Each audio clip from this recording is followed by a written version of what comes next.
신약 성경 로마서 12장 찾아보겠습니다.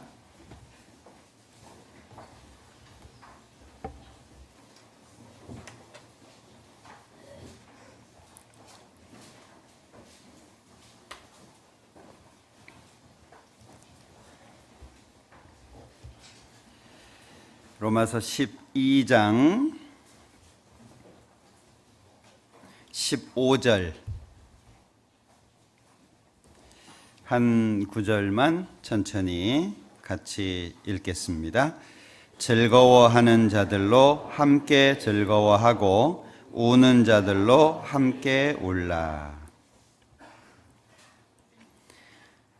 오늘은 이 로마서 12장 15절 후반부에 있는 우는 자들로 함께 울라. 그래서 제목을 아픔 함께 나누기 이렇게 정해봤어요.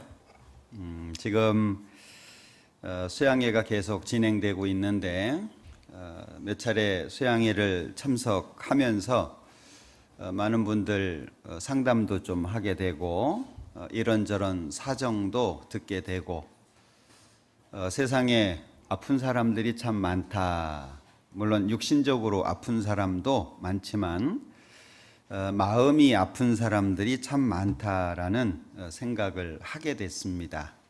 그리고 그 아픔이라고 하는 것 자체를 바꿀 수 없는, 결과가 바꿔지지 않는 이 땅을 살아가는 가운데에 그걸 오롯이 짊어지고 가야 되는 그런 아픔을 갖고 있는 분들이 참 많다라는 생각을 하게 돼서 오늘 이 말씀을 같이 좀 생각을 해보려고 합니다. 아담이 범죄한 이후 이 땅에 사망이 오게 됐죠. 땅에는 가시와 엉겅퀴, 땅이 저주를 받았습니다. 사람이 병이 들고 또 늙어가고 죽음을 당하게 되는 그런 아픔이 역사 속에 계속 이어지게 됐죠. 결국에 이 땅에 살아가는 인생은 70년 내지 80년, 건강하면 조금 더 살 수 있겠죠. 그 시간 가운데에서 아픔을 견디고 그 아픔을 짊어지고 살아야 되는 것은 틀림없는 사실 같습니다. 그런데 어떤 경우에는 혼자 짊어지기 어려운 그런 짐도 있고 지쳐서 쓰러지는 경우도 있고 어떤 경우에는 그것이 너무 커서 주변 사람이나 세상을 원망하고 또 신에 대한 원망까지 갖고 있는 그런 사람들도 있는 것 같습니다. 우리 함께 구원을 받고 신앙생활을 하는 우리 형제 자매님들 사이에서는 함께 나눈다라고 하는 것이 굉장히 필요하다는 생각이 들어요. 어차피 이 세상은 혼자 살기는 어렵죠.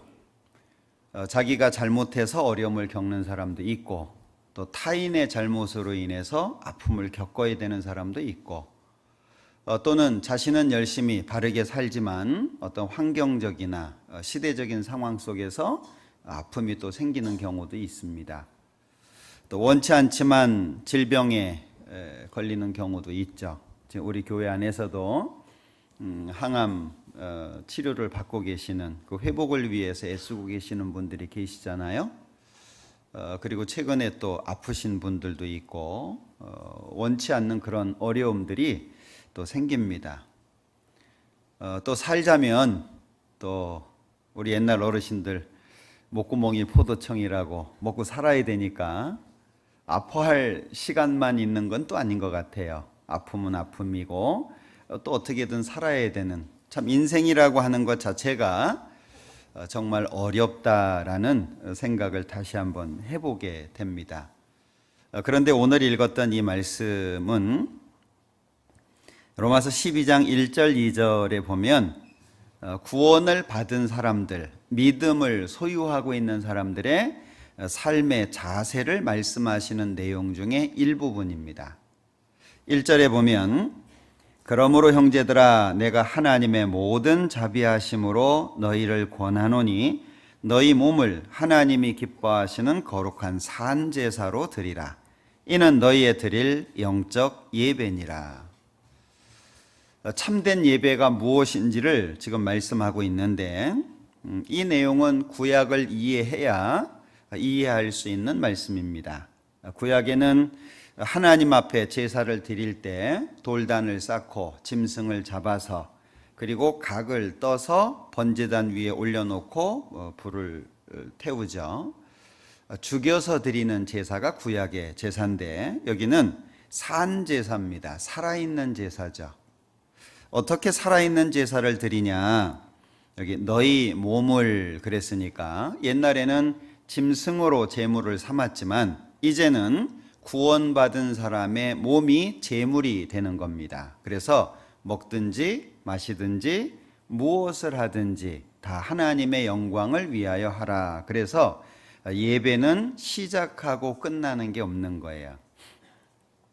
참된 예배는 구원을 받는 날부터 시작해서 개인적으로는 죽는 날, 그리고 역사적으로는 예수님이 공중에 재림하시는 날까지가 예배라고 말할 수 있겠죠. 그게 하나님이 기쁘게 받으시는 영적 예배라는 겁니다. 그럼 이 영적 예배를 드리기 위해서는 2절이 필요하다는 거죠. 영적 예배의 어떤 기본적인 틀, 2절에 너희는 이 세대를 본받지 말고 오직 마음을 새롭게 함으로 변화를 받아 하나님의 선하시고 기뻐하시고 온전하신 뜻이 무엇인지 분별하도록 하라. 분별해야 된다라고 말씀하고 있는데 그 돌아가는 형편을 사리에 맞도록 헤아려서 판단하는 거, 이걸 분별이라고 하잖아요. 어떤 상황 속에서 어떻게 행동을 해야 될지 또 어떻게 해야 될지를 잘 판단하는 것, 그걸 분별이라고 할 수 있는데 슬픔 속에 잠겨 있는 사람을 옆에 두고 웃을 수는 없잖아요. 그 분별을 잘 못한 거죠. 며칠 동안 굶어서 배가 고파 있는 사람한테 이 사람아 라면이라도 끓여 먹지, 그 상황을 잘 판단을 못하는 거잖아요. 그러니까 분별이라고 하는 것이 필요한데 어떤 분별이냐? 첫 번째가 이 세대를 본받지 말고 거스려 살아야 된다는 거죠. 마치 연어가 물살을 거슬러 올라가는 것처럼 그리스도인들은 세상의 흐름에 맞춰서 사는 게 아니라 세상의 흐름에 역행하면서 산다는 거죠.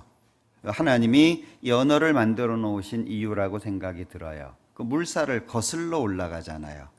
기어코 자기가 태어난 곳에 올라가거든요. 그리고 거기에서 알을 낳고 죽잖아요. 그 다음에 이제 마음을 새롭게 함으로 변화를 받아. 두 번째는 마음이 새로워져야 됩니다. 옛날 하나님을 알지 못했던 시대에 그런 마음을 가지고서는 하나님을 섬길 수 없다는 거죠. 그러니까 온전히 모든 포커스가 하나님을 어떻게 섬기냐 하는 쪽에 맞춰져 있다는 거예요. 그래서 하나님이 선하게 생각하시는 게 뭔지, 하나님께서 기뻐하시는 것이 뭔지, 온전하신 그 하나님의 뜻이 뭔지, 이것을 잘 분별해야 된다는 거예요. 그러면 영적 예배 속에는 온전히 하나님을 향해서만이죠. 그러니까 예배라고 하는 건 나를 위해서가 아니라 하나님을 위해서라고 맞춰져 있는 거예요. 그러니까 하나님의 기준이 전부라고 얘기할 수 있는 거죠. 그렇기 때문에 구원을 받은 사람이 아니면 영적 예배를 드릴 수가 없는 거예요. 참된 예배는 하나님의 자녀가 된 사람, 하나님의 그 크신 은혜를 마음속에 새긴 사람, 이러므로 우리 가운데 자기를 위해서 사는 자도 없고 자기를 위해서 죽는 자도 없도다. 살아도 주를 위하여 살고 죽어도 주를 위하여 죽나니 그러므로 사나 죽으나 우리가 주의 것이로다. 이것이 마음속에 정확하게 새겨지지 않으면 하나님을 향한 예배는 불가능합니다.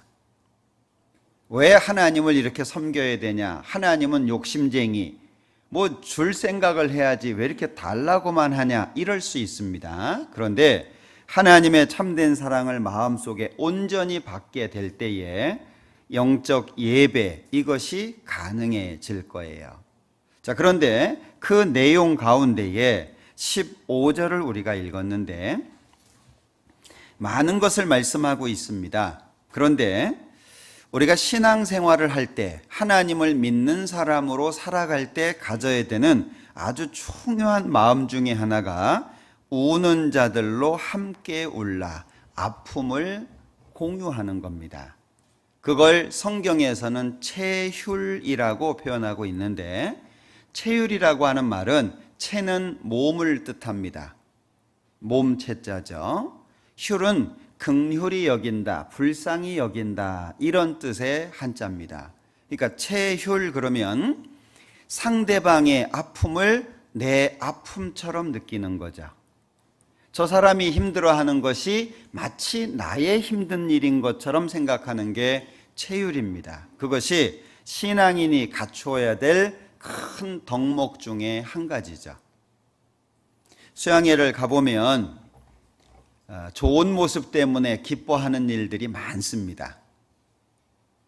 자기 피곤한 거 생각하지 않고 자기 힘든 거 생각하지 않고 복음을 위해서 이뤄진 영혼을 전도하기 위해서 애쓰는 그 모습 참 보기 좋아요. 그런데 가끔 눈살을 찌푸릴 수밖에 없는 일들도 보여집니다. 아주 이기적이고 주변 사람 신경 안 쓰고 아주 무례하고 자기 중심적이고 자기가 좋으면 좋은 거고 자기가 싫으면 싫은 거고. 그런데 그런 분들이 구원받은 지 얼마 안 된 분들이 아니라 오래된 분들입니다. 정말 열심히 수고하고 일하고 있는데 부채질해 가면서 여기저기 가서 참견하는 분들도 있고, 많은 사람들이 애쓰고 그 땀 흘리는 가운데에서 여기저기 시원한 데 찾아가면서 커피 드시고 여기저기 참견하시는 분들도 있어요.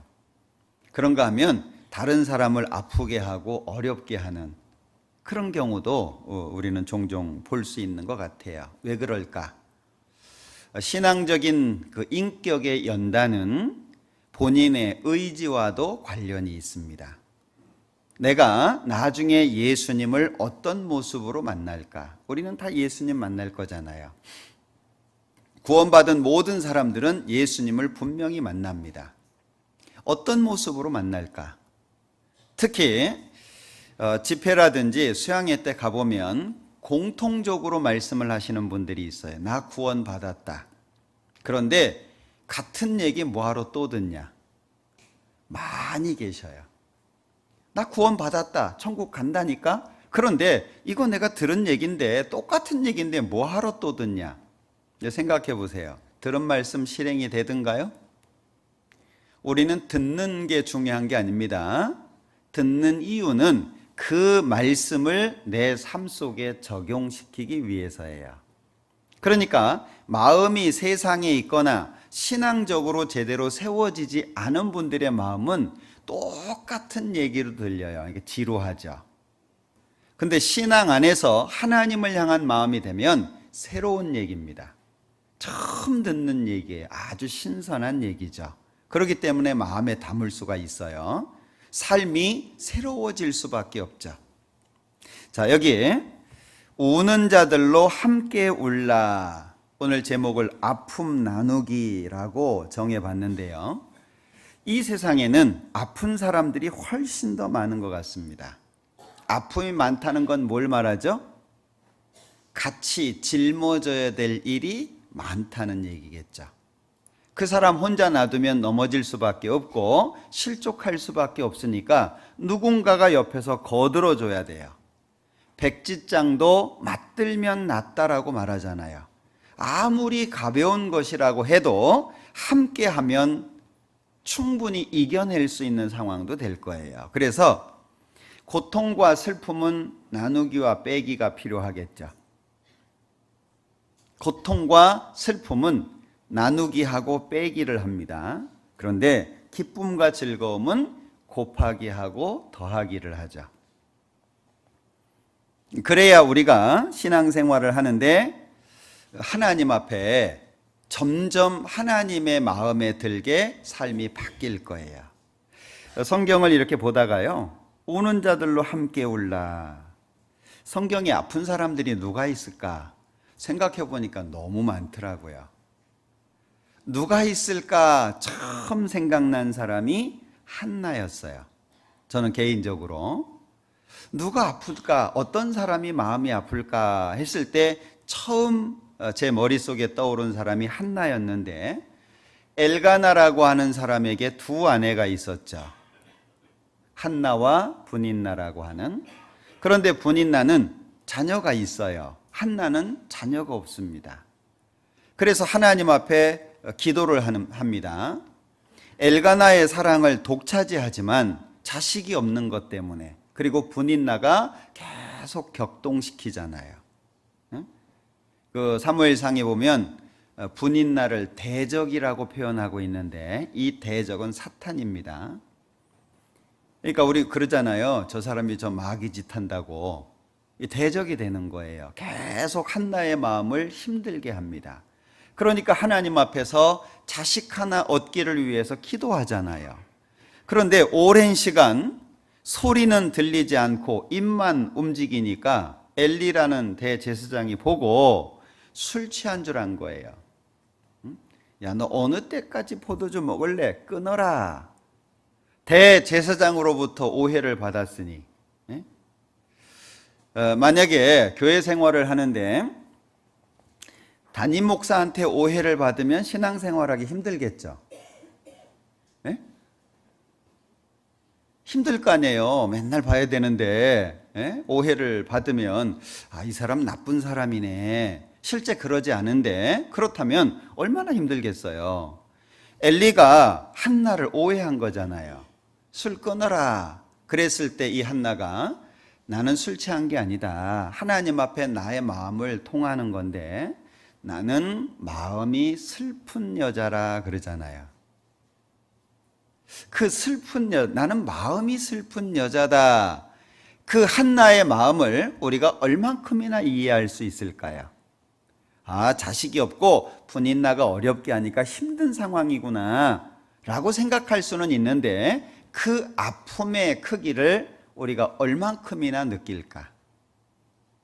그냥 옛날 이야기, 옛날에 있었던 사건 정도로 우리가 성경을 통해서 읽는다면 한나의 마음은 내 마음속에 그 이상의 교훈은 주지 못할 거예요. 우리가 신앙생활하면서 마찬가지죠. 이 룻기에 보면은요, 나오미라고 하는 여인이 등장을 하죠. 나오미. 남편하고 두 아들과 함께 기근을 피해서 베들레헴을 떠납니다. 모압 지방에 가서 살죠. 남편이 먼저 죽었습니다. 그리고 두 아들을 결혼을 시켰는데 두 아들도 10년쯤 지나서 죽었습니다. 여자 셋만 남은 거예요. 그래서 베들레헴에 하나님이 복을 주셨다라는 소식을 듣고 다시 베들레헴으로 돌아가려고 하니까 두 며느리가 걸리는 거예요. 모압 사람이니까. 너희들 젊으니까 너희 민족에게로 돌아가라. 그래서 하나는 돌아가잖아요. 근데 룻이라고 하는 며느리는 끝까지 안 가겠다는 거예요.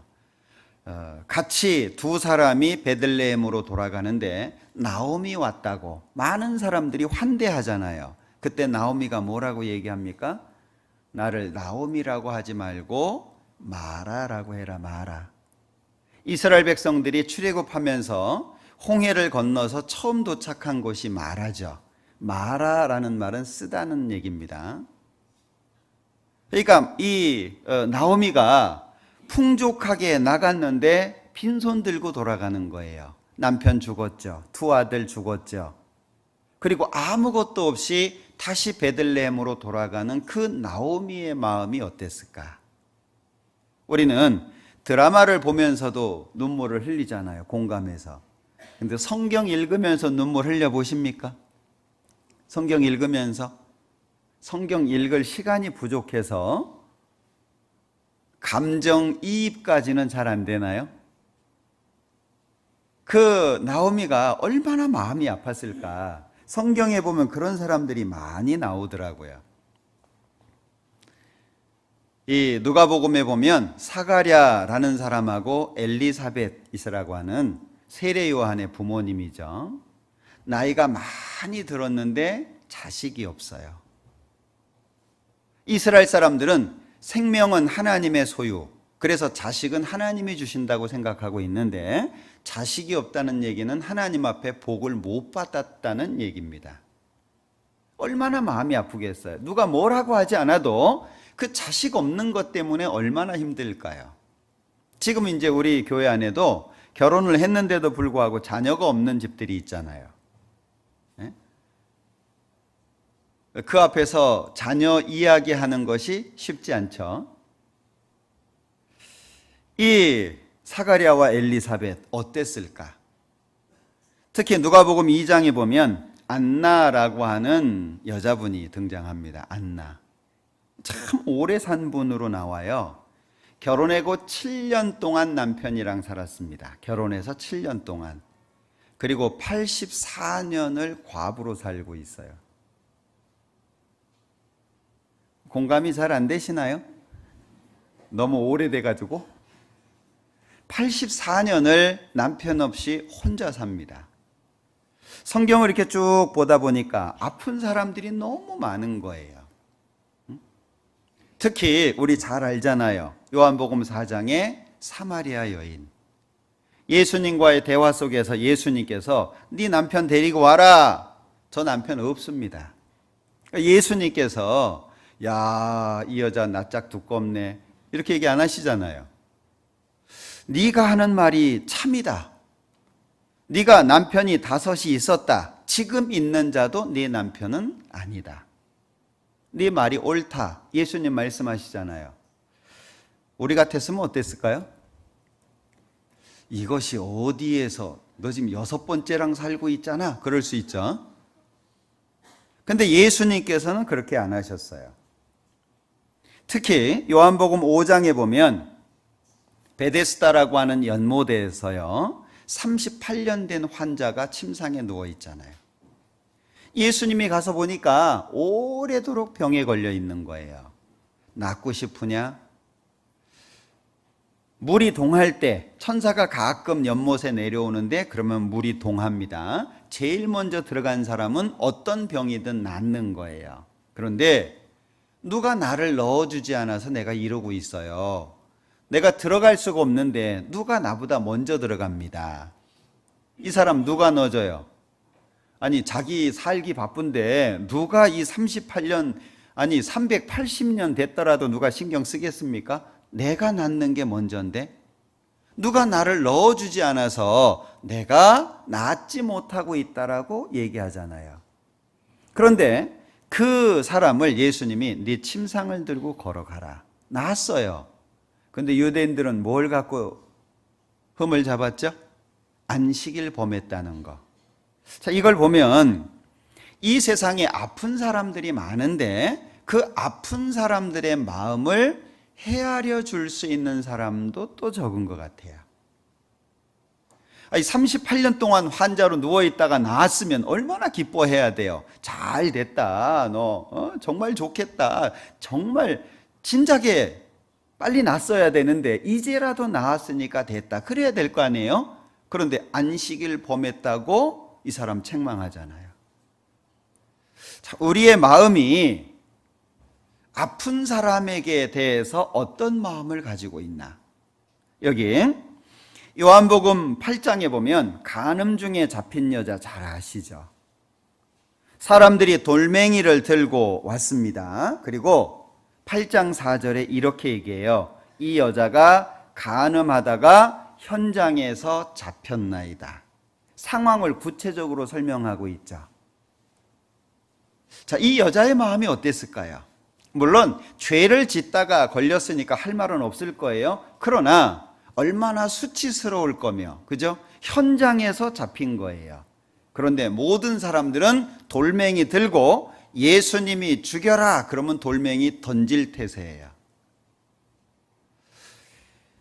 요한복음 9장에 보면 날 때부터 소경된 사람이 나오죠.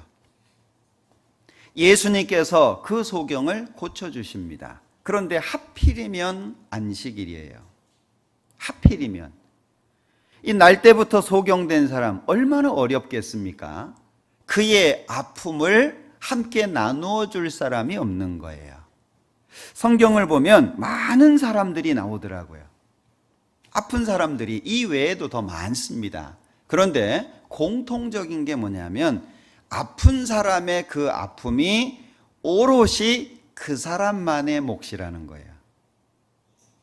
옆에서 누군가가 거들어 준다면 훨씬 위로가 될 수 있고, 옆에서 누군가 가만히 있기만 하더라도 위로가 될 텐데, 우리는 정죄하는 것이 익숙하고 판단하는 것이 익숙하니까 우를 범하는 때가 많은 것 같아요. 우리가 좀 더 여유를 가지고 넓은 마음을 가지고 상대방의 상황을 생각한다면, 사정을 바꿔서 생각해 본다고 얘기하잖아요. 만약에 내가 그 사람의 상황이라고 한다면 나는 더 할 수도 있는데 내 일이 아니라고, 나와 상관없는 일이라고 해서 아주 냉정하게 판단하는 것이 우리가 아니겠냐. 왜 신앙인의 삶의 모습을 말씀하시는데 우는 자들로 함께 울라는 말씀을 할까? 왜 함께? 제가 이 말씀을 준비하는 가운데 욥을 좀 생각해 봤어요. 아픈 사람 중에 대표가 욥이 아닐까 싶더라고요. 성경에서 이 욥처럼 힘든 사람은 역사 속에서도 찾아보기 어려울 것 같아요. 욥기 1장을 한번 보죠.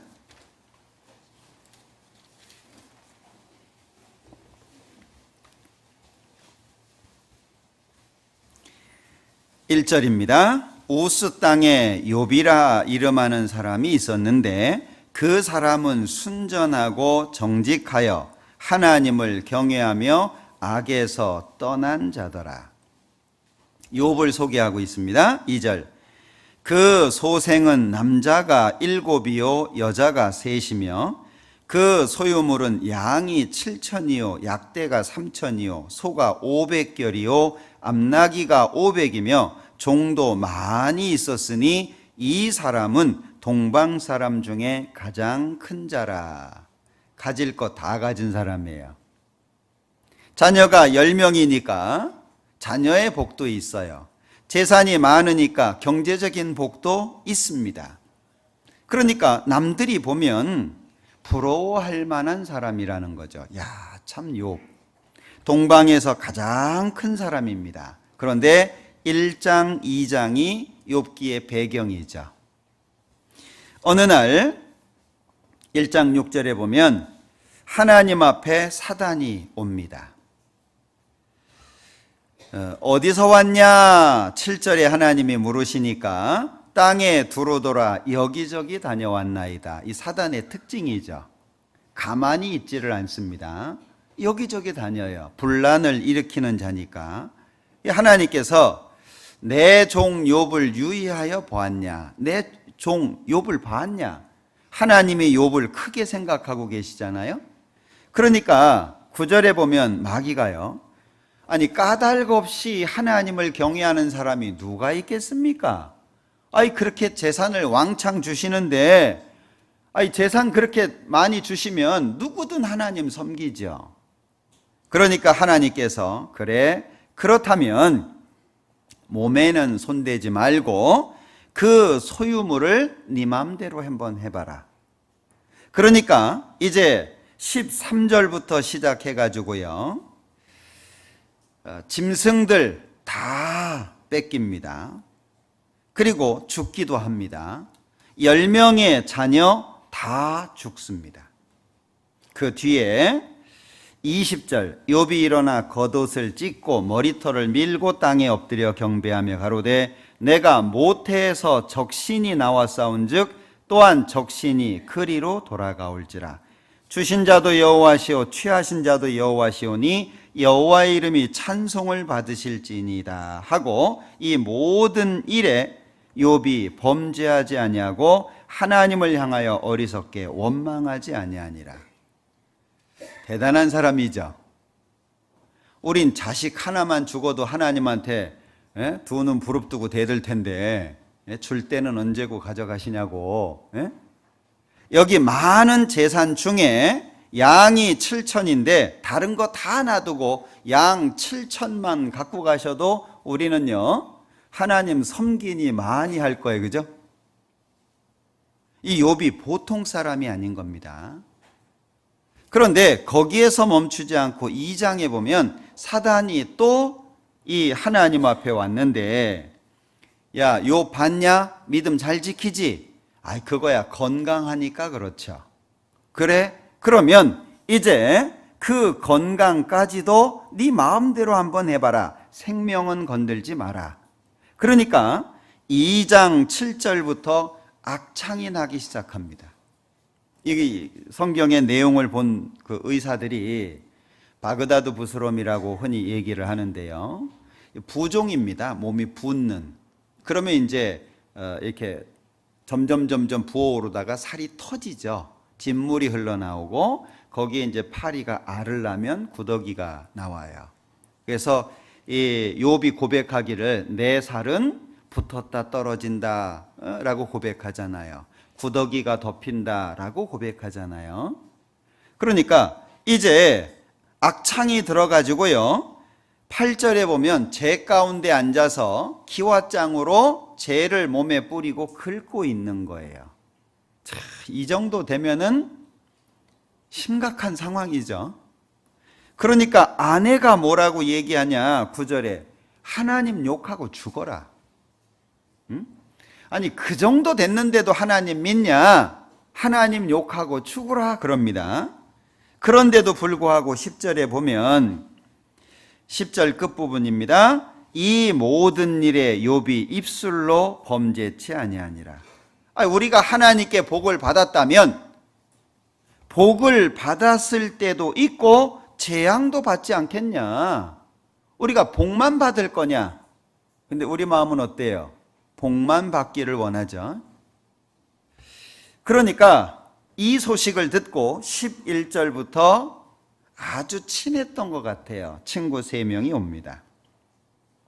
그리고 13절에 보면 7일 동안 7일 밤낮을 함께 앉아 있습니다. 그런데 욥의 형편을 보고 아무 말도 못하는 거예요. 할 말이 없겠죠. 이번에도 제가 어떤 분 상담을 하는데 그냥 듣고 왔어요. 왜냐하면 제가 해줄 얘기가 없어요. 어려운 형편을 쭉 말씀하시는데 제가 할 말이 없어요. 제가 하나님이면 어떻게 해주겠는데 제가 할 게 아무것도 없어요. 아, 그러냐고.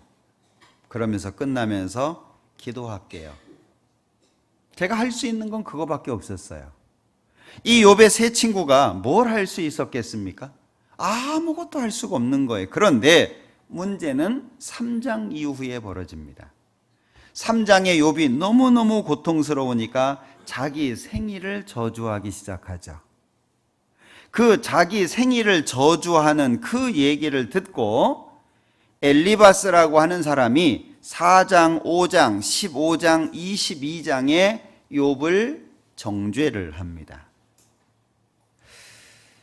이 세 친구가 와가지고요, 욥을 위로해 주는 것이 아니라 욥의 상태를 더 아프고 힘들게 만들어 버리죠. 왜 그랬을까?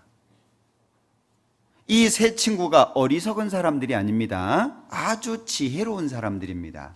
그런데 왜 와가지고 욥의 상황을 더 어렵게 만들었을까? 이 변론하는 내용이 계속 이어지잖아요. 주고받고 계속 이어지는데, 여기 엘리바스가 한 말을 먼저 좀 생각을 해볼게요. 엘리바스가 뭐라고 얘기하냐면 4장 7절입니다. 생각하여 보라. 죄 없이 망한 자가 누구인가? 정직한 자의 끊어짐이 어디 있는가? 자, 욥의 형편을 봅니다. 그리고 욥이 자기 생일을 저주합니다. 이 엘리바스가 어떻게 받아들인 거예요? 아, 욥이 뭔가 잘못해서 벌 받고 있구나. 이 아플 때 혹시 병원이나 이렇게 신방 갔을 때 징계라는 말을 함부로 쓰시면 안 됩니다. 네? 그거 징계인지 확신할 수 있어요? 가가지고요, 너 하나님이 의로우신 분 아니냐? 너 분명히 뭔가 잘못한 거 있지? 돌이켜. 지금 아파 죽겠는데 거기다 대고 너 분명히 죄 지어서 벌 받는 거야. 그 위로 될까요? 지금 엘리바스의 입장이 그런 거예요. 그러니까 17절에 인생이 어찌 하나님보다 의롭겠느냐? 사람이 어찌 그 창조하신 이보다 성결하겠느냐? 계속 반복적인 얘기죠. 5장 2절. 분노가 미련한 자를 죽이고 시기가 어리석은 자를 멸하느니라. 6절에 재앙은 티끌에서 일어나는 것이 아니요 고난은 흙에서 나는 것이 아니라 인생은 고난을 위하여 났나니 불티가 위로 나름 같으니라. 나 같으면 하나님께 구하고 내 일을 하나님께 의탁하리라. 그래서 누구한테 권면한답시고 누구한테 교제해 준다 해놓고 나 같으면 이런 말 함부로 쓰면 안 됩니다. 대개 자기 신앙에 자부심을 갖고 있는 분들은 주로 교제를 해준다는 표현을 써요. 근데 생각해 보세요. 누가 누구한테 교제를 해주죠? 우리가 교제를 나누는 것이지 내가 선생이 되어가지고 야, 너 이렇게 해. 그걸 교제해 줬다고 생각을 해요. 과연 교제가 됐을까요? 들은 사람이 저놈은 잘난 척해. 왜? 자기 자랑했거든요. 왜? 나 같으면. 그러니까 엘리바스가요, 욥한테, 욥이 훨씬 순전합니다. 욥이 훨씬 의롭습니다. 근데 그 앞에서 나 같으면 하나님께 구하고, 야, 너 분명히 뭐 잘못한 거 있어서 그런 거니까 하나님 앞에 납작 엎드려라. 나 같으면 진작에 엎드렸을 거야. 뭐 이런 얘기잖아요. 신앙적으로 교만한 사람이 되면 안 됩니다. 신앙적으로 교만한 사람이 되면 다른 사람의 신앙의 깊이가 안 보여요. 아주 하찮게 보이죠. 나만 옳고 다 별 볼 일 없는 것처럼 보이는 거예요. 5장 17절에 볼지어다 하나님께 징계받는 자에게는 복이 있나니. 자, 너 징계받는 건데 27절 볼지어다 우리의 연구한 바가 이 같으니 너는 듣고 네게 유익된 줄 알지니라. 자, 징계받을 때 바짝 엎드리면 하나님이 복으로 바꿔준다. 너 지금 어렵지만 하나님 앞에 엎드리면 너 복으로 다시 바뀌어질 거야. 그래 놓고 뭐라 그래요? 이거 우리가 깨달은 거야. 내가 한 말 잘 들어. 너한테 도움이 됐을 거야. 참 기가 막힌 얘기죠. 자, 15장을 한번 보자. 4절. 역시 엘리바스가 두 번째 하는 말입니다.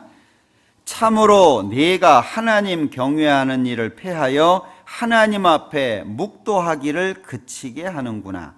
네 죄악이 네 입을 가르치나니 네가 간사한 자의 혀를 택하였구나. 그러니까 아예 욥이 죄를 지어서 벌 받는 것으로 딱 정해 놓은 거예요. 너 하나님 앞에 죄 짓고 벌 받는 거야. 이 기준을 딱 가지고 있으니까 욥이 말하는 것은 변명처럼 들리는 거예요. 그 욥의 아픔이 안 보이죠. 7절. 네가 제일 처음 난 사람이냐? 산들이 있기 전에 네가 출생하였느냐? 너 그렇게 잘났냐? 욥한테 하는 얘기입니다. 그러니까 욥의 아픔이 안 보이는 거죠. 25절. 이는 그 손을 들어 하나님을 대적하며 교만하여 전능한 자를 배반함이니라. 사람들이 왜 망하느냐? 하나님 앞에 교만하니까, 하나님을 대적하니까 망하는 거 아니냐? 그 얘기를 계속 하고 있는 거죠. 34절, 사곡한 무리는 결실이 없고 뇌물을 받는 자의 장막은 불탈 것이라. 이 정도 되면 비수를 가지고 그냥 계속 찔러대는 거예요. 그죠? 누가 그러대요. 코끼리를 이쑤시개로 죽일 수 있다고. 말도 안 되는 유머입니다. 또 어디 가가지고 이 목사가 코끼리 이쑤시개로 죽일 수 있다더라 이러면 안 돼요. 말장난이죠. 근데 참 저는 그 얘기를 들으면서 좀 생각하는 바가 있었어요. 코끼리를 이쑤시개로 죽일 수 있는 방법이 뭐죠? 죽을 때까지 찌른다예요. 죽을 때까지.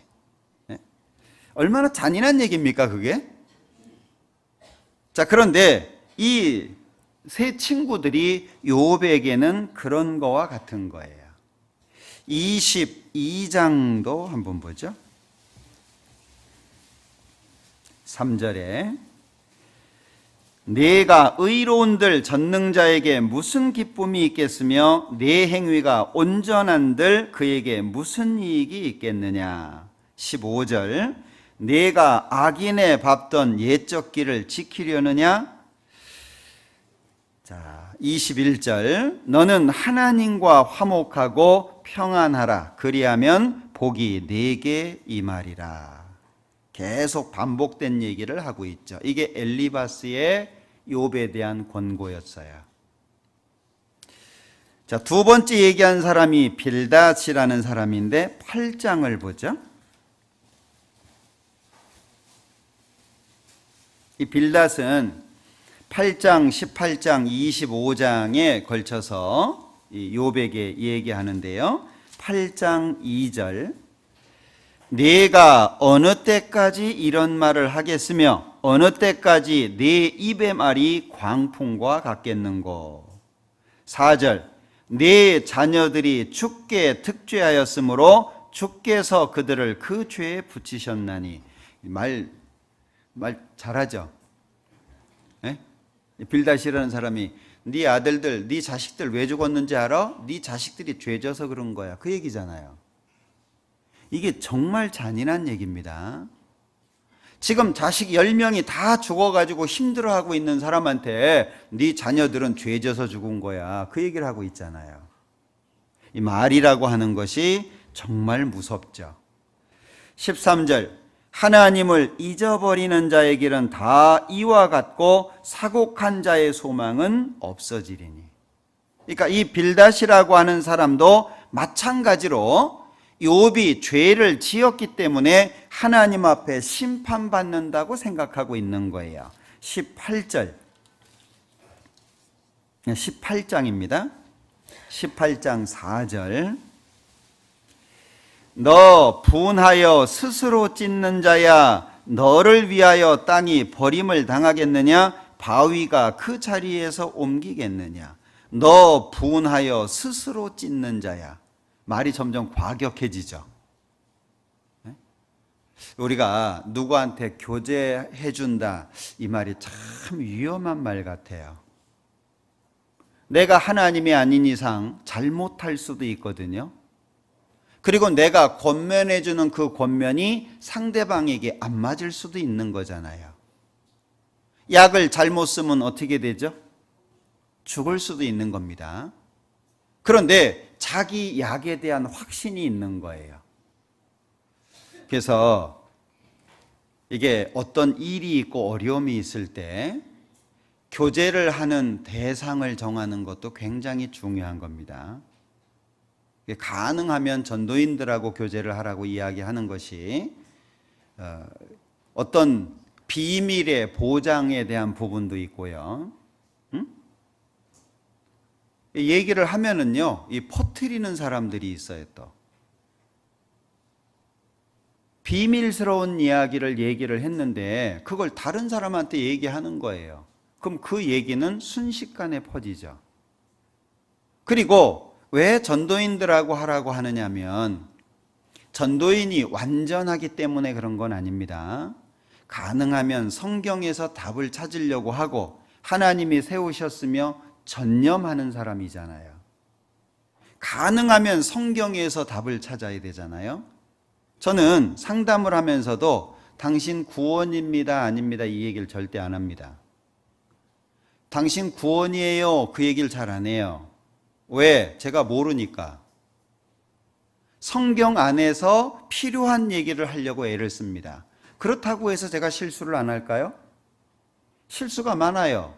그러니까 말에 실수가 없으면 온전한 자라고 했잖아요. 많이 선생되지 마라. 이 선생되는 게 좋은 게 아닙니다. 말을 많이 한다는 얘기는 그만큼 실수가 많다는 얘기잖아요. 가능하면 성경 안에서 바른 답을 찾으려고 애쓰는 거지 이게 정답입니다. 누가 얘기할 거예요? 자, 여기 너 분하여 스스로 찢는 자야. 이 점점 말이 과격해지기 시작합니다. 25장 우리가 집회 때 많이 쓰는 말입니다. 4절 그런즉 하나님 앞에서 사람이 어찌 의롭다 하며 부녀에게 선한 자가 어찌 깨끗하다 하랴. 하나님의 눈에는 달이라도 명랑치 못하고 별도 깨끗지 못하거든 하물며 벌레인 사람 구더기인 인생이랴. 누굴 빗대고 얘기하는 걸까요? 욥이잖아요. 욥. 너는 벌레고 구더기 인생 아니냐. 그런데 뭐 잘났다고 네 깨끗하다고 그렇게 얘기를 하냐. 이 말이 사람의 마음에 비수가 되어서 꽂힐 수 있다는 걸 아셔야 돼요. 그래서 많은 사람이 있을 때는 말도 공손히 하고 부드럽게 하고 서로 이 눈빛도 좀 부드럽게 하고 마음에 안 든다고 막 레이저 쏘고 이러면 안 됩니다. 어떤 사람은요 자기 마음에 안 들면요 쳐다도 안 봐요. 그걸 하나님이 지켜보고 있을 텐데 하나님 앞에 가서 그 모습이 보여질 거 아니에요. 분명히 하나님이 구원을 받은 사람 속에 함께 계시겠다고 말씀하셨습니다. 세상 끝날까지 너희와 함께 있겠다고 말씀하셨어요. 그럼 그 사람이 마음에 안 들어서 그 사람을 안 쳐다본 것은 하나님 앞에 가면 하나님 안 쳐다본 게 될 거잖아요. 누가 마음에 안 들어가지고 째려봤어요. 그럼 하나님 째려본 게 될 거 아니에요. 그 하나님 너 나 째려봤지 그럼 어쩌실래요? 이 빌닷이요 말이 과격해지다 보니까 자 우리 벌레다 구더기다 자기를 포함해서 얘기한 것이지만 궁극적으로 누가 타겟이 된 거예요? 너 벌레고 너 구더기야 너 잘난 거 없어 그 얘기하고 있는 거잖아요. 세 번째 사람이 소발입니다. 한국식으로 이름을 해석하시면 안 됩니다. 이 지혜로운 사람이에요. 자, 이 소발의 이야기는 11장에 나와 있는데요. 11장과 20장 두 곳에서 얘기를 하는데 11장 2절입니다. 말이 많으니 어찌 대답이 없으랴. 입이 부푼 사람이 어찌 의롭다함을 얻겠느냐. 소발은 뭐라 그래요? 입이 부푼 사람. 우리 왜 화가 나고 속상하고 마음 삐지고 막 속이 불편하면 뭐가 튀어나와요? 입이 튀어나오잖아요. 여기 입이 부푼 사람이 이렇게 표현하고 있는 거예요. 속에 불만이 꽉 차 있다. 욥, 너 속에 불만 이렇게 많다. 그러니 네 입이 이렇게 튀어나온 거 아니냐. 이제 그 얘기를 하고 있는 거죠. 11절. 하나님은 허망한 사람을 아시나니 악한 일은 상관치 않으시는 듯하나 다 보시느니라.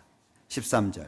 만일 네가 마음을 바로 정하고 주를 향하여 손을 들 때에 내 손에 죄악이 있거든 멀리 버리라. 이 소발도 같은 기준으로 말하고 있죠. 그러니까 이 세 친구가 전부 어떤 기준으로 말하고 있는 거예요? 너 잘못한 게 있어서 하나님 앞에 벌 받는 거야. 왜? 하나님은 의로운 분이잖아.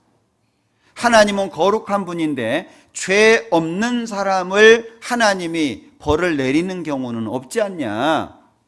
네가 지금 벌 받고 있으니까 분명히 잘못한 것이 있는 거다라고 말하고 있는 거예요. 20장을 한번 보죠. 5절. 악인의 이기는 자랑도 잠시요 사곡한 자의 즐거움도 잠깐이니라. 그 높기가 하늘에 닿고 그 머리가 구름에 미칠지라도 자기의 똥처럼 영원히 망할 것이라. 이 성경에만 있는 게 아닙니다. 우리가 실제 삶 속에 이런 얘기들을 많이 해요. 19절. 이는 그가 가난한 자를 학대하고 버림이요 자기가 세우지 않은 집을 빼앗음이니라. 왜? 12절부터 보면은요, 아무리 많은 것을 가졌다라고 할지라도 하나님께서 악인의 것은 다 뺏는다, 그런 얘기를 하고 있거든요. 너 재물 많았잖아, 자식도 많았잖아, 왜 하나님이 뺏어간지 아냐? 네가 죄를 지었기 때문이다, 그렇게 말하고 있는 겁니다. 27절. 하늘이 그의 죄악을 드러낼 것이요 땅이 일어나 그를 칠 것인즉. 29절. 이는 악인이 하나님께 받을 분깃이요 하나님이 그에게 정하신 산업이니라. 이게 세 친구의 말이었습니다. 욥이 위로가 될 리가 없죠. 그러면 4장, 5장, 3장에 자기 생일을 욥이 저주합니다. 4장, 5장 엘리바스가 욥에게 말을 합니다. 그리고 6장을 볼게요. 욥의 변론입니다. 6장.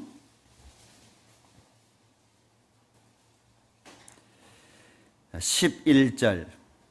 내가 무슨 기력이 있관데 기다리겠느냐? 내 마지막이 어떠하겠관데 오히려 참겠느냐? 나의 기력이 어찌 돌의 기력이겠느냐? 나의 살이 어찌 노쇠겠느냐? 돌의 기력. 내가 돌처럼 단단한 사람이냐? 응? 내가 노쇠냐? 사람은 어때요? 겉으로는 표현을 잘 안 할지라도 속으로요, 어려움을 당하면 다 힘들어합니다. 힘들어하는 정도는 다르죠. 바깥으로 표현하는 정도는 다르지만 다 힘들어요. 그 힘든 걸 누가 알아줄 거냐 하는 거예요. 누가? 네?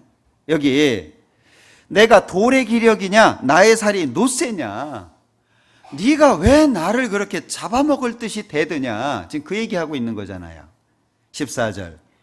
피곤한 자 곧 전능자 경외하는 일을 패한 자를 그 벗이 불쌍히 여길 것이오늘 나의 형제는 내게 성실치 아니함이 시냇물의 마름 같고 개울의 잦음 같구나. 개울의 잦음, 시냇물의 마름.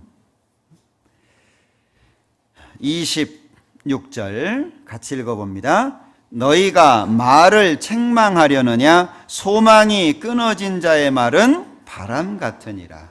우리가 실수하는 것 중에 많은 게 이거 같아요.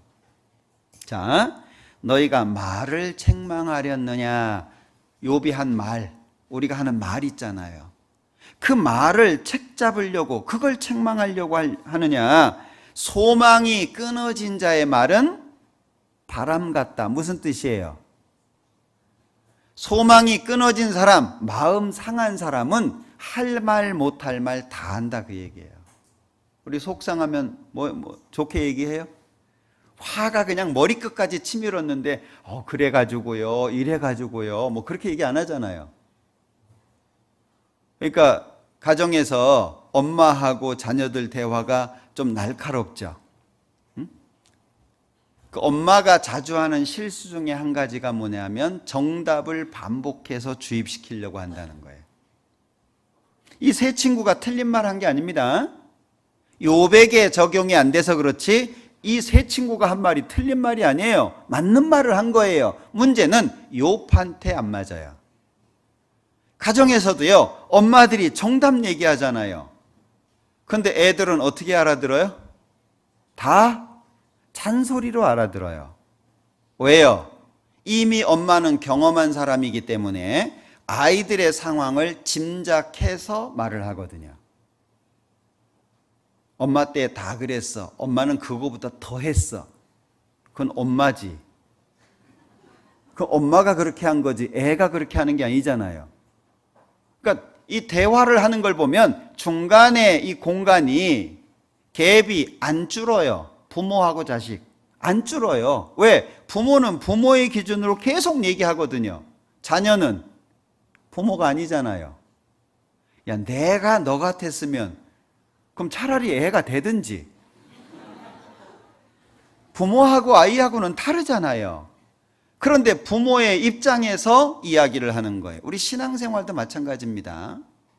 왜 교회 안에 앞에서 일하는 사람들도 있고 일꾼들을 왜 세우시겠어요?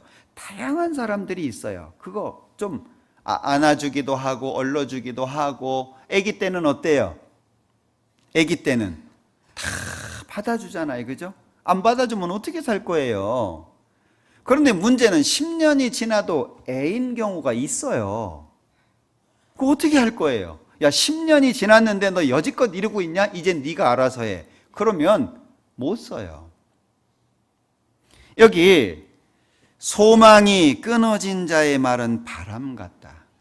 우리 말장난하려고 하는 게 아닙니다. 말싸움 하려고 하는 게 아니에요. 네 말보다 내 말이 낫다 그 얘기하려고 하는 게 아닙니다.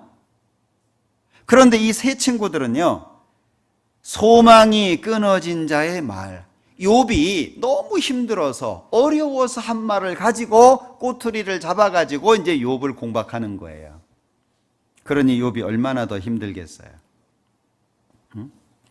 자, 7장에 보면은요, 7장에 보면 3절에 이와 같이 내가 여러 달째 곤고를 받으니 수고로운 밤이 내게 작정되었구나. 내가 누울 때면 말하기를 언제나 일어날고 언제나 밤이 갈고 하며 새벽까지 이리 뒤척 저리 뒤척 하는구나. 내 살에는 구더기와 흙조각이 의복처럼 입혔고 내 가죽은 합창되었다가 터지는구나. 이 욥의 외적인 상태죠. 근데 이 외적인 상태보다 더 힘든 게 뭡니까? 내적인 상태잖아요. 새 친구의 말이 위로가 안 되는 거예요. 우리가 신앙생활을 하는 가운데서요, 가져야 되는 인격들은 익혀야 됩니다. 아, 나 원래 이래. 뭐 난 이렇잖아. 나 여지껏 이렇게 살아왔는데. 그 누구 들으라고? 그 누구한테 하는 얘기예요? 바뀌어야 되는 인격, 고쳐야 되는 신앙은 고쳐야 됩니다. 아닌 건 아닌 거예요. 우리는 혼자 사는 게 아니고 여럿이 함께 살잖아요. 그러니까 내가 말을 많이 하는 것보다 상대방이 말할 수 있는 기회를 줘야 되고, 신앙이 깊다라고 하는 나보다 자기가 신앙이 깊다라고 생각한다면 신앙이 얕은 사람들이 뭔가 할 수 있도록 만들어줘야 되잖아요. 신앙이 크다는 이유가 뭐예요? 교회 안에서 어깨에 힘주고 뭐 대접받고 나한테 보고하고 내가 이렇게 오래됐으니까 나 섬기고 그게 신앙이 깊은 거예요? 그건 애들이 하는 짓이에요. 신앙이 깊다는 얘기는 그만큼 바닥으로 내려가서 다른 사람들을 받들고 섬긴다는 얘기잖아요. 어려운 사람, 외로운 사람, 마음에 지친 사람 누가 받아줄 거예요? 애들은 그걸 못해요. 자기의 아픔만 이야기할 뿐이지 어른이 아이를 돌봐주는 거잖아요. 그러니까 고린도전서에서도 부모가 자식을 위해서 저축하지 자식이 부모를 위해서 저축하냐. 정말 내가 신앙이 깊이가 있고 신앙적인 기준을 배웠다면 점점 밑으로 내려가서 어려워하는 사람들을 붙잡아줘야 되잖아요. 그런데 나는 나, 너는 너. 그건 신앙을 못 배운 거예요. 그래서 주일날만 말씀 들으러 나오면 신앙을 못 배우는 거예요.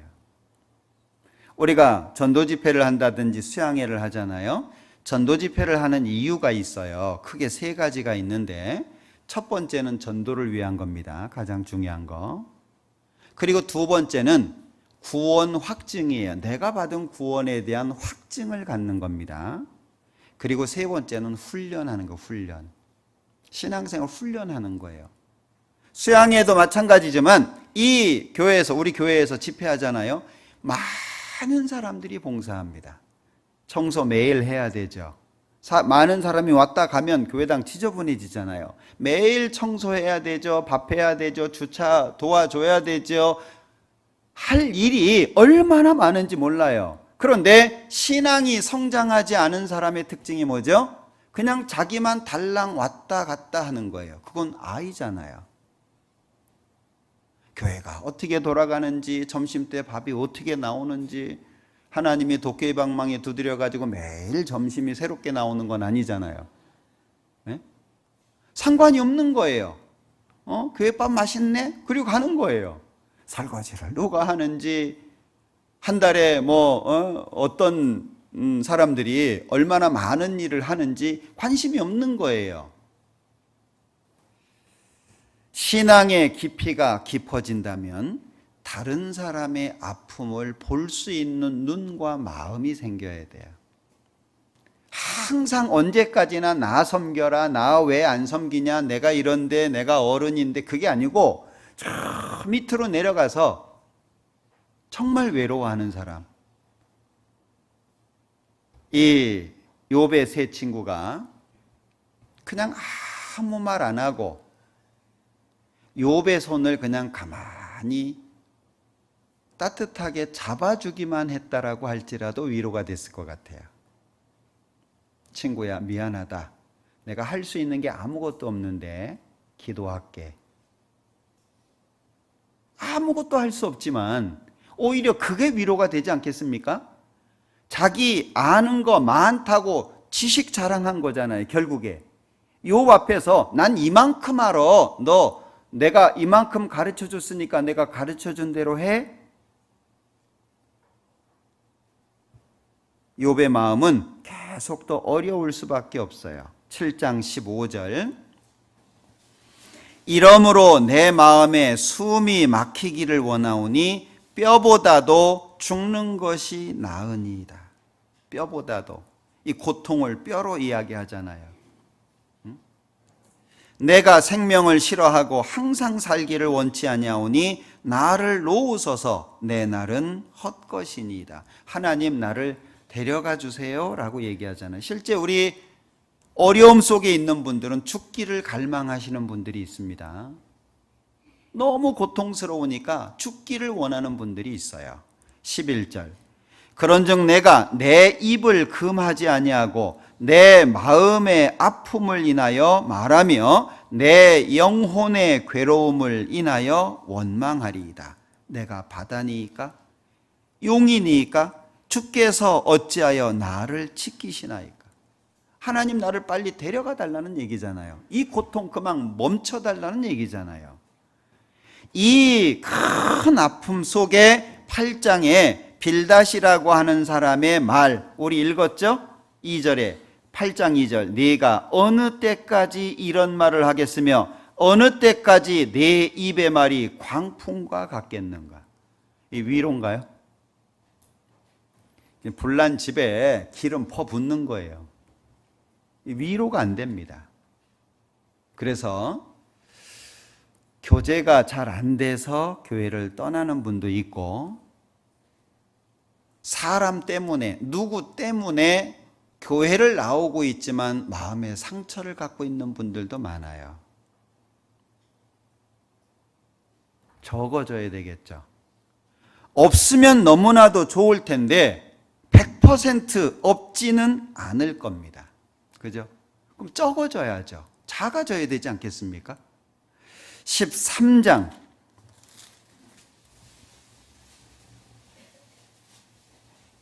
4절. 너희는 거짓말을 지어내는 자요 다 쓸데없는 의원이니라. 12절 너희 격언은 재 같은 속담이요 너희의 방어하는 것은 토성이니라. 이게 욥이 이 친구들에 대한 평가입니다. 28절 나는 썩은 물건의 후패함 같으며 존목은 의복 같으니이다. 욥의 마음이죠. 19장을 볼게요.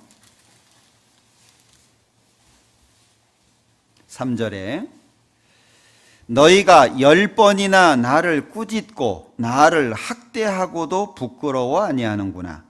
내가 과연 허물이 있었다 할지라도 그 허물이 내게만 있는 것이니 너희가 참으로 나를 향하여 자긍하며 내게 수치될 행위가 있다고 증명하려면 하려니와. 여기 10번이나 나를 꾸짖었다, 나를 학대했다, 그럼에도 부끄러워하지 않는다. 우리가 하나님 앞에 가면 내가 생각했던 것보다 내가 잘못한 게 많을 것 같아요. 내가 생각했던 것보다, 또는 내가 알지 못하는 나의 잘못이 굉장히 많을 거예요. 17절에 내 숨을 내 아내가 싫어하며 내 동포들도 혐의하는구나. 어린아이들이라도 나를 업신여기고 내가 일어나면 나를 조롱하는구나. 나의 가까운 친구들이 나를 미워하며 나의 사랑하는 사람들이 돌이켜 나의 대적이 되었구나. 욥이 1장 2장을 겪는 가운데 바뀌어진 상황들입니다. 내 숨을 내 아내가 싫어한다. 얼마나 큰 어려움일까요? 욥이 그래서 계속 자신의 의로움을 항변을 합니다. 물론 뭐 욥기의 내용은 다 잘 아실 거예요. 오늘은 욥의 잘잘못 이걸 따지려고 하는 게 아니라 이 욥의 아픔을 왜 세 친구들이 알아주지 못했을까라고 하는 거예요. 왜? 우리도 그렇잖아요. 각자가 짊어지고 있는 십자가가 다 있습니다. 어떤 경우에는 부모가 될 수도 있고 가정 형편이 될 수도 있고 자기 자신이 될 수도 있고 어렵잖아요. 그 어려움을 짊어지고 사는데 분명히 힘든 일들이 있거든요. 그러면 나 혼자 어떻게 할 수 없는 상황들이 많다는 거예요. 누군가가 옆에서 나를 붙들어 준다든지 누군가가 내 마음을 위로해 주는 게 필요하다는 얘기죠. 그래서 교회가 필요하고 그래서 우리잖아요. 우리 가운데 역사하시는 하나님의 능력이니까 혼자서는 신앙생활 못합니다. 누군가가 내 옆에 있어야 돼요. 그러니까 교회 그러면 개인이 아니잖아요. 고린도전서 12장을 볼게요.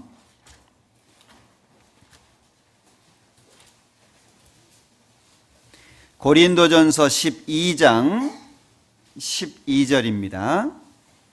몸은 하나인데 많은 지체가 있고 몸에 지체가 많으나 한 몸인과 같이 그리스도도 그러하니라. 몸은 하나인데 많은 지체가 있고 몸에 지체가 많지만 한 몸이다. 그럼 결국에 구원받은 모든 사람들이 교회인데 두 사람 이상 모이면 교회잖아요.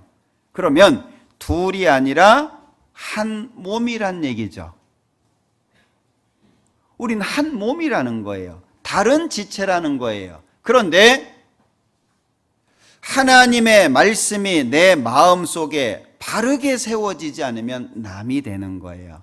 같은 교회 다니는 남. 교회는 같이 다니는데 남이에요. 다른 사람의 아픔이나 다른 사람의 슬픔이 내 마음속에 조금도 영향을 끼치지 못해요. 배고픈 건 저 사람이고 슬퍼하는 건 저 사람이고 어려운 상황 속에 사는 건 저 사람인 거예요. 예수님께서 간음 중에 잡힌 그 여자에게 말씀하셨습니다.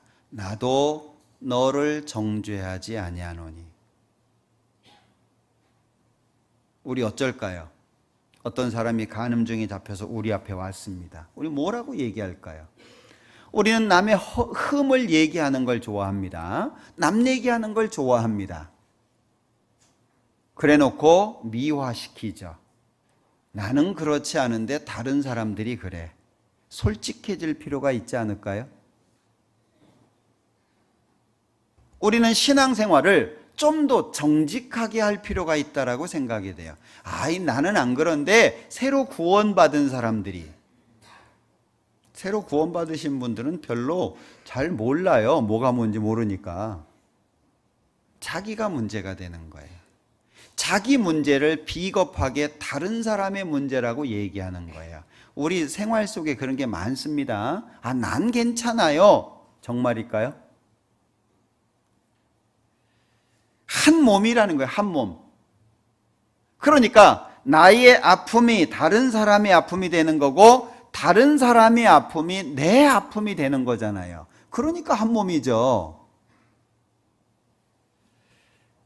20절에 이제 지체는 많으나 몸은 하나라. 그런데 눈이 손더러 내가 너를 쓸데없다 하거나 또한 머리가 발더러 내가 너를 쓸데없다 하거나 하지 못하리라. 이뿐 아니라 몸에 더 약하게 보이는 지체가 도리어 요긴하고. 우리는 약한 지체를 무시하잖아요. 나보다 못났고 나보다 비교해가지고 별 볼 일 없고 그러면 저는 누구를 소개할 때도 제가 성경 강연에 소개할 때 길게 안 합니다. 강사 소개할 때 이분은 무슨 대학을 나왔고 무슨 대학원을 나왔고 뭐 박사 학위가 있고 그게 무슨 소용이 있어요? 우리 안에서. 그런데 어때요? 누가 새로운 분이 왔는데 이분이 교수래요. 그러면 오 그러죠. 이분이 그냥 공장 다녀요. 그러면 아는 척도 안 하죠. 그게 하나님을 믿는다는 사람으로서의 마음은 사실 별 볼 일 없는 거예요. 그 사람의 마음이 그 정도밖에 안 되는 거예요. 왜? 하나님은 22절에 이뿐 아니라 몸에 더 약하게 보이는 지체가 도리어 요긴하다. 하나님 안에서는 반대죠. 23절 우리가 몸에 덜 귀히 여기는 그것들을 더욱 귀한 것들로 입혀주며 주님 오실 때 내가 무시했던 그 사람이 나보다 더 영광스러워질 수 있다는 걸 기억하셔야 돼요. 껍데기 많이 보거든요. 이 세상 것이 아무것도 아니라고 얘기하면서 세상 것 따라가요. 그러니까 위선이죠. 그죠? 우리 안에 세상 대통령 중요해. 정말 그래요? 돈 그까짓 거 정말 그렇습니까? 우리가 솔직할 필요가 있는 거예요. 돈이 얼마나 위력이 있습니까? 그러니까 잘 써야 되는 거잖아요. 세상의 권세가 별 볼 일 없는 겁니까? 그 대통령 이름 마음에 안 든다고 함부로 부르는 것은 안 맞는 거예요. 신앙을 가진 사람은. 성경에는 데모도 못하게 돼 있잖아요. 위정자들을 위해서 기도하라고 돼 있잖아요. 하나님의 기준과 세상의 기준이 다른 거예요. 세상 사람들이 자기 하고 싶은 말 다 한다고 해서 구원받은 사람들이 똑같이 하면 안 됩니다. 그러니까 교회 안에서는 정치적인 얘기, 설교 중에 제가 알기로는 거의 안 나오잖아요. 왜? 그런 게 필요가 없는 거예요. 우리는 하나님의 말씀을 배워서 어떻게 하면 하나님을 바르게 섬길까? 이게 중요한 거잖아요. 세상 것이 우리 안에 들어오면 안 된다고 얘기하면서 우리 스스로가 세상 것을 인정한다면 저 사람 부자예요. 재산이 한 20억 대. 그래요? 저 사람 차 외제차.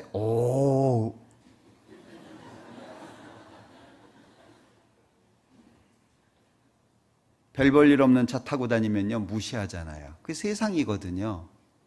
교회 안에서도 그래요. 여기 몸에 덜 귀히 여기는 그것들을 더욱 귀한 것으로 입혀주실 거다. 26절 만일 한 지체가 고통을 받으면 모든 지체도 함께 고통을 받고 한 지체가 영광을 얻으면 모든 지체도 함께 즐거워하나니 같이 읽죠. 너희는 그리스도의 몸이요 지체의 각 부분이라. 결국에 내 옆에 있는 사람의 아픔을 내가 알아주지 못한다면 자기 지체 썩어가는데 놔두는 거예요. 그게 우리잖아요. 사실 신앙생활이라고 하는 것 자체가 시간이 지나면 지날수록 어렵다고 생각할 수밖에 없어요. 처음에는 그냥 단순히 구원받고 그냥 살면 되는 것 같은데 살다 보니까는요, 이게 신앙의 인격, 신앙의 삶이 달라요. 그냥 어려운 사람 좀 도와주고 힘들어하는 사람 옆에서 좀 붙잡아주고 그 정도가 아니에요. 한 지체라고 말씀하고 있거든요. 자, 그런데 지체에 대한 말씀을 12장에 말씀하시는데 31절 너희는 더욱 큰 은사를 사모하라 그래 놓고 13장에 사랑을 말씀하고 있어요. 사랑을. 사람들이 노래 가사를 따가지고 사랑은 오래 참고 노래 부르죠. 그 노래 하라고 이거 가요 만들어 부르라고 주신 게 아닙니다. 이 13장의 주인공은 예수님이에요. 예수님이 이렇다 그 얘기입니다. 사람들이 사랑은 고상하게 부르라고 얘기하는 게 아니고요. 여기에서 나오는 사랑은 전부 예수님을 말하는 거예요. 사랑의 중심, 사랑 자체이신 예수님. 예수님은 오래 참고 예수님은 온유하고 그 예수님이 가지고 있는 사랑의 근본적인 모습을 표현한 거잖아요. 그러니까 13장 1절에 내가 사람의 방언과 천사의 말을 할지라도 사랑이 없으면 소리나는 구리와 울리는 꽹과리가 되고, 결국에 방언도 하고 천사의 말도 하고 별걸 다 해도 예수님이 그 마음속에 자리하지 못하면 아무것도 아니다 그 얘기잖아요. 2절에 내가 예언하는 능이 있어 모든 비밀과 모든 지식을 알고 또 산을 옮길 만한 모든 믿음이 있을지라도 사랑이 없으면 내가 아무것도 아니다. 구원받은 지 수십 년 되고 성경 지식도 많고 경험도 많고 다 많은데 사랑이 없어요. 그러면 아무것도 아니에요. 결국에 구원받은 사람은 이 예수님이 근본적으로 마음속에서 우리의 삶 속에서 활동해야 된다는 얘기죠. 예수님이 내 안에서 활동하셔야 된다는 얘기예요. 입에서만 움직이는 게 아니고 말은 누구나 할 수 있어요. 배불러라 누가 못해요. 내 마음과 삶 속에서 움직여야 돼요. 그러니까 3절에 내가 내게 있는 모든 것으로 구제하고 또 내 몸을 불사르게 내어줄지라도. 이렇게 누가 하겠습니까? 이게 보통 사람은 아니죠. 그런데도 사랑이 없으면 내게 아무 유익이 없느니라. 그러니까 근본적인 것은 예수님이 내 안에 들어오셔서 내 삶 속에 나와 함께 움직여야 된다는 얘기죠. 그게 그리스도인 신앙인입니다. 그때 비로소 우는 자들로 함께 울라 이게 가능하잖아요. 우리 예수님께서 다시 우리에게 주신 계명 기억하십니까? 요한복음 13장입니다.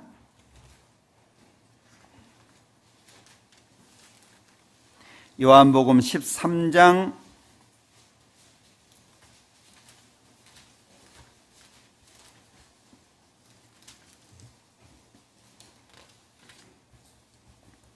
34절 35절 같이 읽겠습니다. 새 계명을 너희에게 주노니 서로 사랑하라. 내가 너희를 사랑한 것 같이 너희도 서로 사랑하라. 너희가 서로 사랑하면 이로써 모든 사람이 너희가 내 제자인 줄 알리라. 이 말씀은 안 바뀌겠죠? 너희가 내 제자인 줄 알리라. 서로 사랑하면. 그러니까 구원을 받은 사람도 예수님의 제자의 삶을 못 살 수 있는 거예요. 구원을 받았다고 해서 다 예수님의 제자처럼 살 수 있는 게 아닙니다. 나 혼자 동떨어져 가지고 내 생각, 내 기준 가운데 사는 것은 결코 제자의 삶은 아니에요. 그러니까 내가 안 꺾이잖아요. 구원을 받아가지고 그렇게 말씀을 많이 들었는데도 내가 안 꺾이잖아요. 안 꺾이는 것 때문에 힘들어할 게 아니라 왜 그 시간이 흐르도록 못 꺾었느냐를 고민해야 되지 않겠습니까? 주님 앞에 나를 굴복해야 주님을 섬길 수 있는 건데 나를 빳빳이 세워놓고 그러니까 예수님은 액세서리가 될 수밖에 없는 거예요. 우리의 삶은 하나님 앞에서입니다. 복음서를 읽어보면 예수님이 민망해 하셨다 이런 표현이 여러 군데 나오거든요. 그런데 이 민망하다라고 하는 것은 보기에 답답하고 딱하고 안타깝다 뭐 이런 얘기거든요. 요한복음 11장에 보면 나사로가 죽었습니다. 그 나사로가 죽은 이야기를 듣고 또 이제 마리아하고 마르다하고 많은 사람들이 무덤 앞에서 울잖아요. 예수님이 우셨다. 예수님이 눈물을 흘리셨다. 이렇게 돼 있어요. 그 예수님께서 왜 눈물을 흘리셨을까요? 금방 살려줄 건데. 통분히 여기셨다. 이런 표현도 있거든요. 생명의 주가 되시는 예수님이 그 앞에 있어요. 살려줄 수 있어요. 그런데 사람들은 죽음 앞에서 좌절된 모습을 갖고 있잖아요. 예수님이 안 보이는 거예요. 그러니까 마르다도 울고 마리아도 울고 주변에 조문 온 사람들도 울고 그 앞에 누가 계세요? 생명의 주가 되시는 예수님이 거기 계신데 예수님이 안 보이는 거예요. 그러니까 통분히 여기신 거잖아요. 그리 민망해 하셨어요. 민망해 하셨다는 것은 그들의 아픔을 그대로 예수님께서 느끼신 걸 얘기하잖아요. 죽음 앞에서 좌절할 수밖에 없는 인생. 죽음이라고 하는 것이 모든 것의 끝이라고 생각할 수밖에 없는 인생. 그 어떤 것으로도 죽음을 물리칠 수 없는 연약한 그 인간의 아픔을 예수님께서 같이 느끼시는 거잖아요. 나사로야 나오라 살았잖아요. 우리는 그 생명의 주인이 되시는 예수님을 마음속에 담고 사는 사람이거든요. 그러면 삶의 모습, 삶의 자세가 달라야 된다는 거예요. 달라야죠. 다른 사람들이 뭐라고 얘기하든, 다른 사람들이 비난을 하든, 다른 사람들이 헐뜯든 그건 그들의 몫이고 정말 예수님이 내 안에 계시다면 제자로서의 삶을 살아야죠. 언제까지 아이들처럼 잘 삐지고 마음에 문제가 되고 뭐 이거 안 해줘요 저거 안 해줘요 제가 내 거 뺏어 먹었어요 뭐 언제까지 그렇게 살 거냐 그 얘기예요. 언제까지. 이제 우리는 13장 34절 35절을 실행해야 돼요. 제가 성경을 읽다가 누가복음 4장에 보면요 참 마음속에 한참 이렇게 묵상했던 적이 있었던 말씀이 있는데 여기 13장 잡아놓으시고 누가복음 4장을 한번 볼게요.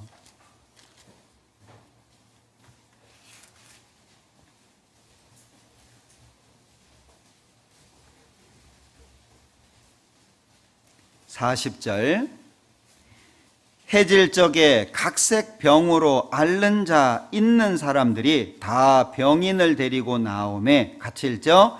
예수께서 일일이 그 위에 손을 얹으사 고치시니. 예수님은 능력이 있어요. 예수님 옷가에만 손을 대도 나을 수 있어요. 말씀 한마디면 나을 수 있습니다. 뭐하러 손 댈까요? 성경을 읽어보면 예수님께서 손을 대서 고쳐주신 경우가 몇 군데 등장하거든요. 일일이 한 사람 한 사람 그 위에 손을 다 얹어가지고 뭘 말하죠? 그들의 아픔, 그들의 슬픔, 그들의 어려움에 직접 동참하는 모습이잖아요. 그냥 말씀으로만 고쳐주는 게 아니고 직접 참여하셔서 그들의 아픔과 슬픔을 같이 느끼는 거잖아요. 그러니까 예수님이 십자가에 죽을 수 있는 겁니다. 예수님께서 나의 아픔을 직접 느끼지 않는다면 예수님이 십자가에 뭐하러 죽겠어요? 예수님이 나의 아픔, 나의 어려움에 직접 참여하셨습니다. 이 땅에 오신 거잖아요. 그가 부요하신 자로서 가난하게 되셨어요. 나를 이 더러운 놈 내치신 게 아니에요. 더러움 속에 들어오셨어요. 그 깨끗하신 분이. 왜? 나를 이 더러운 데서 깨끗한 곳으로 옮기기 위해서. 그리고 예수님이 말씀하셨습니다. 예수님이 그렇게 하신 것은 우리로 하여금 따라오라고 본을 삼게 하기 위해서라고 하셨잖아요. 우리가 걸어가야 될 길이에요. 입으로만 달콤한 얘기를 할 것이 아니라 우리의 마음과 생활이 예수님을 닮아가는 삶이 돼야 될 것을 말씀하고 있어요. 그래서 요한복음 13장 34절 35절에 새 계명 준다. 서로 사랑해라. 내가 너희를 사랑한 것 같이 너희도 서로 사랑하라. 너희가 서로 사랑하면 이로써 모든 사람이 너희가 내 제자인 것을 알 거다. 누군가가 나를 보면 제자라고 인정할까요? 누군가가 나를 보면 이 사람은 진짜 예수님의 제자구나 얘기할까요? 우리는 하나님 앞에 참된 신앙인으로서 고민할 필요가 있습니다. 오는 자들로 함께 올라. 우리 주변에 아픔을 갖고 있는 사람들이 여전히 있습니다. 그 아픔은 주님 오실 때까지 바뀌지 않을 것도 있습니다. 어떤 사람은 누구한테 말하지 못해서 그 아픔을 혼자 끙끙 앓고 있을 수도 있어요. 먼저 구원받은 우리가, 그리고 신앙 안에서 성장했다라고 하는 우리가 먼저 손을 내밀어야 되지 않겠습니까? 언제까지 아이처럼 살 수는 없잖아요. 우는 자들로 함께 올라. 그리스도인의 덕목입니다. 오늘 이 로마서 12장 15절 말씀 뒷부분을 말씀을 드렸는데 고민을 충분히 해보셨으면 좋겠어요. 그래서 우리의 삶 속에 이 성품이 우리의 삶에 탁 젖어들 수 있도록, 그래야 마지막 때 우리를 통해서 구원받는 사람들이 더 많아지게 될 겁니다.